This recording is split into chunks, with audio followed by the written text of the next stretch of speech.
زندگی میں ہر ایک شخص عدم تحفظ کا شکار ہے، انسیکیورٹیز کا شکار ہے۔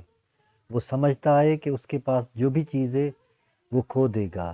یہ کھو دینے کا ڈر اتنا خطرناک ہوتا ہے کہ انسان کا سکون چھین لیتا ہے۔ جب ہم ڈرنے لگتے ہیں تو ہمارا کانفیڈنس لو ہو جاتا ہے، اور جب کانفیڈنس لو ہو جاتا ہے تو جو ہمارا ٹرسٹ ہوتا ہے کسی بھی شخص پہ، وہ آہستہ آہستہ ختم ہو جاتا ہے۔ اس ڈر کی وجہ سے انسیکیورٹیز اور بھی بڑھ جاتی ہیں، اور جب ہم کوشش بھی کریں کسی بھی شخص کے لیے کہ اس کو جو انسیکیورٹی ہے وہ کنٹرول کریں تو وہ کنٹرول نہیں ہو سکتی۔ وہ کیا ہوتا ہے کہ ہم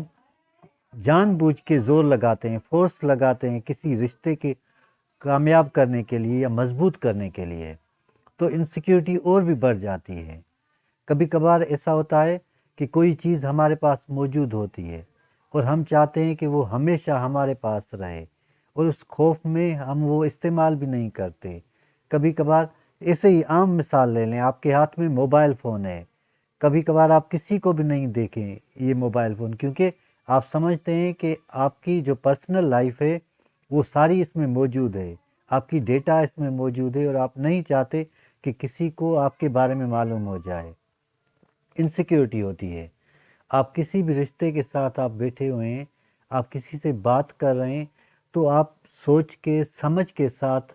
اور اپنے پورے شعور کے ساتھ بات کرتے ہیں، تاکہ کوئی ایسی بات نہ نکل جائے جس کا اثر آپ کی زندگی پہ پڑ جائے، کیونکہ اس زمانے میں لوگ ہمیشہ آپ کے الفاظ کیچ کرتے ہیں، اور بہانہ بنا کے جب بھی ان کو موقع ملتا ہے